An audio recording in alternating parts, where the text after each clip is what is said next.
Olha só, gente, atenção pais. Vocês sabem o que pode impactar negativamente no aprendizado, e desenvolvimento na fala dos bebês e nas crianças?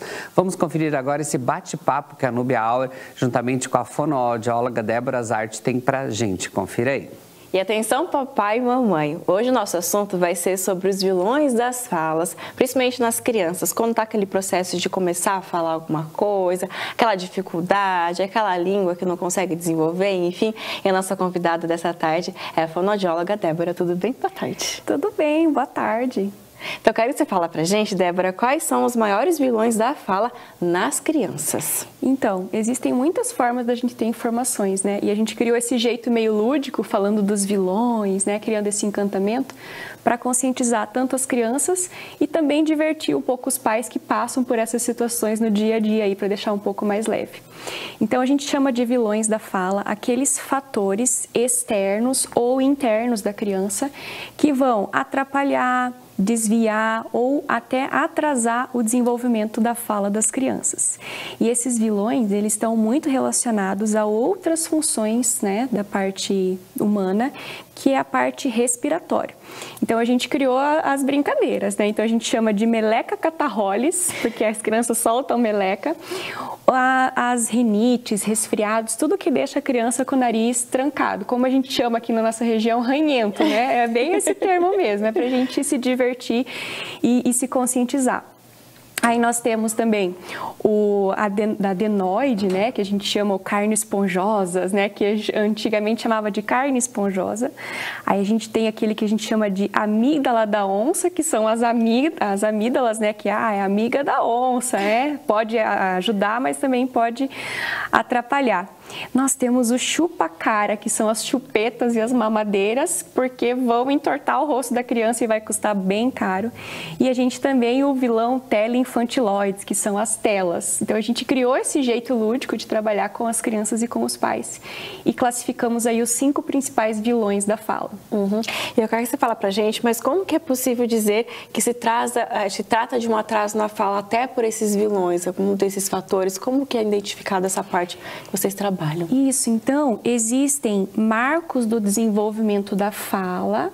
A gente sabe que cada criança é única, cada criança tem o seu desenvolvimento, mas existe sim o que é esperado para cada idade e isso precisa ser levado muito a sério, porque é como se fossem termômetros. Então, quando você vai medir a febre da criança, também existe uma normalidade. Não é cada criança tem sua temperatura, Então, existe esse termômetro da linguagem, da fala.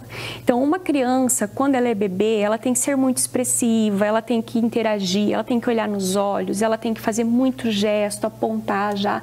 Então, com 8 meses, é uma criança que tem um repertório de comunicação não verbal muito bom e faz muito barulho.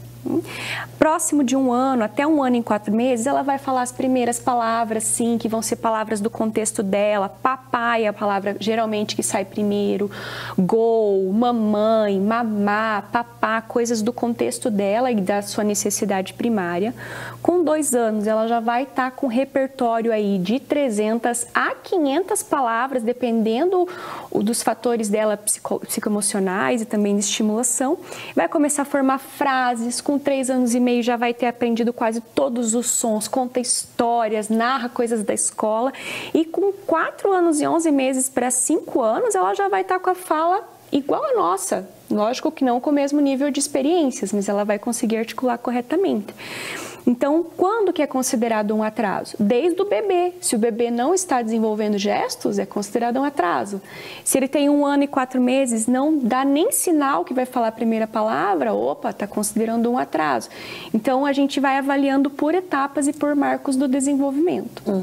E eu quero que você fale pra gente um desses vilões agora que a gente vai tocar em específico, cada um deles, até para explicar certinho para quem nos acompanha, sobre as amígdalas. Como que deve ocorrer o tratamento? Como que é feito? Então, primeiro, como que uma amígdala grande pode atrapalhar a fala, Então, essa estrutura, ela tá lá no fundo da garganta. Se ela for muito grande, ela pode prejudicar o processo de respiração da criança e empurrar a língua mais para frente, o que vai fazer com que a boca fique mais aberta para poder respirar mais ar possível, tanto pelo nariz quanto pela boca. e ela vai prejudicar o fortalecimento dessas estruturas por impactar nessa parte respiratória e na posição da boca. Então vai ficar uma boca mais mole, uma língua mais mole, vai dificultar. Mas principalmente se essa amígdala é uma amígdala que traz aí infecções de garganta, ela também vai trazer impacto para a parte auditiva, porque cada vez que a gente tem um resfriado, alguma coisa, o nosso ouvido fica trancadinho também, rebaixa a nossa audição e acaba que nesse processo de aprendizagem, se a criança tem isso com recorrência, ela vai perder muito tempo de estimulação da recepção, né? Porque para falar eu preciso ouvir bem, estruturar essa parte muscular e aí falar. E aí essa amígdala também vai prejudicar a posição da língua na boca, os ossos da face vão crescer de outra forma, depois vai ser mais difícil para ela falar alguns fonemas. A gente pode tocar agora sobre adenoide grande, como que é o tratamento, a identificação, para esses papais ficarem atentos. Isso, então a amígdala, ela é na garganta e a adenoide, ela cresce na região do nariz, do lado da tuba auditiva, que liga o nosso ouvido ao nosso nariz e à nossa garganta.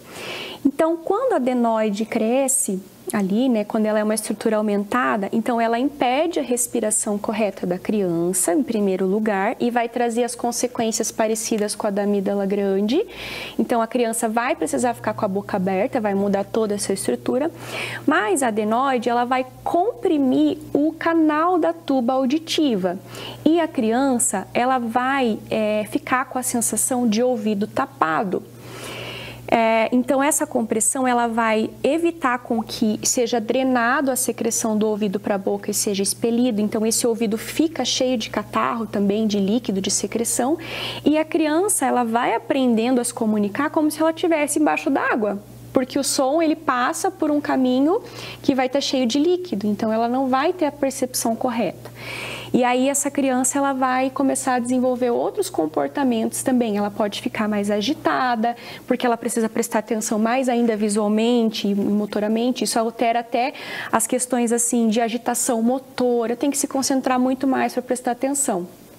E tanto a amígdala quanto a adenoide, né, vocês têm excelentes profissionais que vêm aqui também, que são os otorrinos, eles vão fazer uma avaliação e vão iniciar com tratamento conservador, né, então vão passar sprays, alguma medicação fazendo conservação e vendo quanto que eles conseguem reduzir isso por alguns meses, mais o tratamento fonoaudiológico, a criança fazendo exercícios para melhorar a parte olfativa, para melhorar o posicionamento da boca, e aí a gente verifica se consegue evitar um procedimento cirúrgico, que é a retirada das amígdalas e da adenoide. E existem casos que a gente avalia que a criança tem um atraso tão significativo que a gente chega até a pensar em autismo, de tanto que isso impacta o social, né?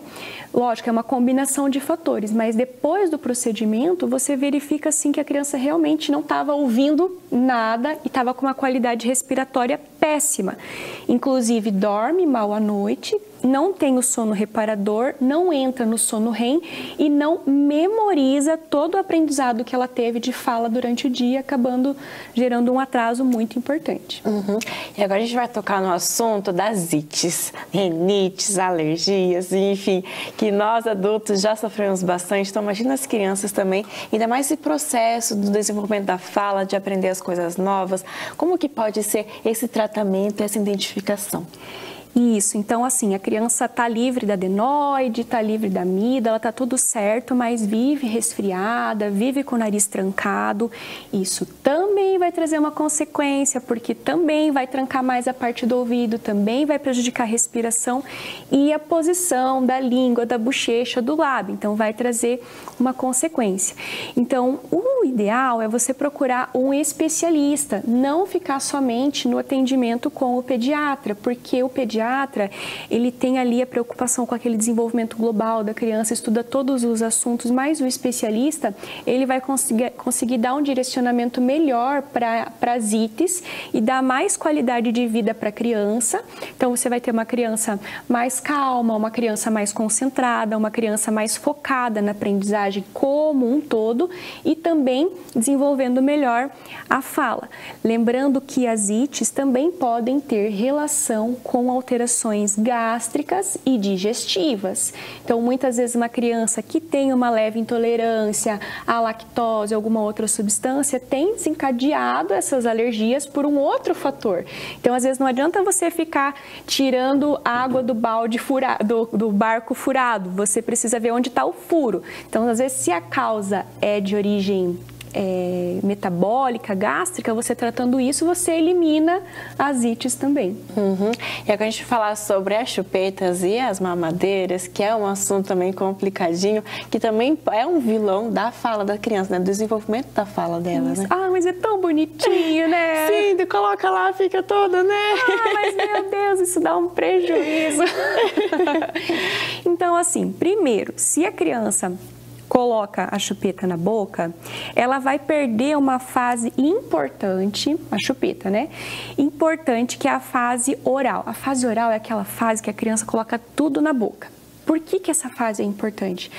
Para a gente formar no nosso cérebro a imagem mental, motora, organizar o que é essa estrutura para o nosso cérebro. Então, uma criança que fica com a chupeta na boca, ela não tem o usufruto dessa fase oral e ela vai ter menos consciência oral, né, no campo cognitivo mesmo. Outra questão, se a criança está com a boca ocupada, como que ela vai falar? Não tem como, né? A criança que vai ficar mais quieta. E outra questão é que você está colocando um objeto diferente do nosso corpo durante a fase de crescimento, em que os ossos são estruturas que estão sendo moldadas. Então, os ossos da boca, eles vão ser moldados em volta dessa estrutura. Então, se tem alguma coisa aqui no meio, vai ficar essa estrutura no meio. Então, a língua vai ficar abaixada, vai prejudicar a deglutição. A língua não vai trabalhar direito para fazer a mastigação, depois para experimentar novos alimentos. E ainda você vai ter a mordida aberta, que é aquela criança que tem os dentinhos para frente, para baixo, né, que fica aquele buraquinho no meio ali. Então, a chupeta vai prejudicar por todos esses fatores. Assim, mas a chupeta calma. Mas olha, pera lá, se a criança está chupando chupeta o dia todo, ela está nervosa o dia inteiro, alguma coisa aí não tá legal, né? E outra, a gente tem que aprender a lidar com as emoções, né, e entender. Agora, lógico, né, ai meu Deus do céu, e a mamadeira também vai trazer um impacto ainda maior, porque a criança faz força daí para tirar o leite lá de dentro. E também porque daí gera cáries, a higiene dentária não fica tão legal, né, com a mamadeira. Daí uma coisa que os pais fazem, tá, mas eu precisei. Não, tudo bem, gente, eu também. Meus filhos chuparam o bico, né, que aqui a gente chama de bico, chupou o bico e mamou na mamadeira. Sim. A gente, né, não cabe a nós julgar qual que é a situação. Se puder evitar, se tiver essa consciência, se a criança não quiser, ok. Precisou chegar nesse recurso? É um recurso? É. Então, tá usando? Até que idade? Então, uma idade boa para você fazer a retirada é entre 2 e 3 anos. Por quê? Também é a fase que a criança está indo para o processo de controle de esfíncteres. Então, é uma fase que a criança tem muita autonomia, que ela quer, assim, se libertar, que ela quer, né? A gente até fala que é a fase do mini adolescente, né? Que eles se sentem. Então, aproveita essa fase, porque também dessa fase em diante, a gente consegue rapidamente. É impressionante, o pai tira a chupeta em 15 dias, você vê outra boca na criança, eles ficam impressionados. Então, assim, os ossos ainda estão muito fáceis de serem moldados e volta bem rapidinho. E agora a gente vai tocar num assunto também que é complicadinho, que é sobre as telas, né, Débora? Vocês dizem, mas eu vou colocar um negocinho ali no celular para a criança ver, para ela ficar mais quietinha, na TV, enfim, mas isso também pode prejudicar a fala da criança, porque ela fica só recebendo e não desenvolve também essa parte do falar, né? Isso. Então, assim, primeira coisa, é comprovado que uma criança que aprende coisas na tela, através da tela, mesmo que seja lá um jogo, que ela monte blocos, ela não consegue reproduzir esse aprendizado no concreto, no 3D. Então, assim, o que é melhor? A criança aprende a manipular brinquedos, a fazer as coisas na vida real e depois, se ela vê isso na tela, ela vai ter experiências sensoriais que façam que ela entenda o que está acontecendo. Então, essa expectativa de que a criança está aprendendo com a tela, ela não é 100% correta. A criança vai interagir mais com a tela, vai deixar de interagir com os demais, então não vai ter motivos para se comunicar. E a tela, ela gera, assim, uma reação física, fisiológica, que gera o vício, né? Tão grave quanto drogas bem graves. Então a criança quer cada vez mais, e ela deixa de se relacionar, de viver as coisas no mundo, de aprender a desenvolver as habilidades socioemocionais e também de desenvolver a fala e a comunicação. Mas as telas, a gente chama dos teleinfantiloides, né? Eu falo para as crianças, ficar assistindo muito, isso aí vai ficar com ele quadrado. Elas vão prejudicar também por conta do excesso de telas pelo uso dos pais.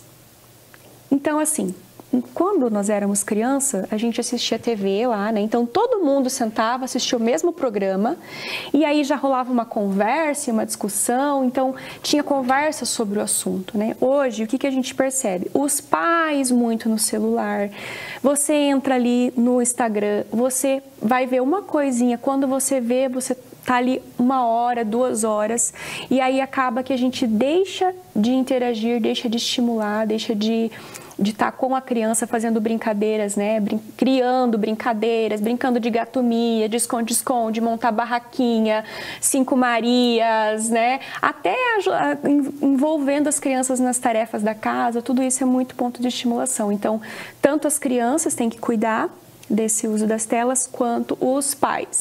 Tem uma policiação, né, Débora, tanto ali das crianças, dos pais também. Peraí, minha criança está fazendo isso, mas peraí, como que eu tô agindo? Será que eu tô muito no celular também? Não tô deixando de brincar? Enfim, é tão gostoso também esse momento que os pais têm, né? Eu lembro da minha infância, meus pais quando brincavam comigo, é tão gostoso o momento ali de recepção ali. Ai, vai brincar de esconde-esconde, de pega-pega. É um momento assim que fica guardado, né? Então é importante também num todo para a criança, né? Sim. E uma dica, então, se você já está com o filho lá, que já estão, né, acostumado com as telas, o que vocês podem fazer para começar a reverter esse cenário? Crie um mural de rotina da semana. Deixa o momento para assistir a tela, não dá para tirar agora, né? E aí cria lá, segunda-feira é o dia dos jogos de tabuleiro, terça-feira é o dia da culinária diferente, quarta-feira é o dia do parquinho, né? E aí determina ali um tempo de tela, ali 15, 20 minutos, pode pôr a tela todo dia ali para a criança ficar satisfeita. E sempre dê preferência para a televisão e não o tablet e o celular. Por quê? Porque a criança na frente da televisão, ela tem uma distância, então não prejudica tanto a parte de visão, tanto que a gente está com uma epidemia de miopia por conta de uso de telas, né? E aí a criança, ela vai se distrair com outras coisas no ambiente. Deixa brinquedo ali no chão, quando ela vê, ela já vai estar brincando, vai ter mais essa facilidade. Enquanto que o tablet e o celular, não. Você gruda ali, você não consegue mais enxergar nada que tem em volta. Então, Débora, para te agradecer por essas dicas, falar um pouquinho mais sobre esses vilões das falas, como que os pais devem ficar atentos e procurar a ajuda de especialistas do fono também. Obrigada, viu? Obrigada a vocês. E se os pais ficarem com um pouquinho de dúvida, eu tô com isso, a criança tá muito, por exemplo,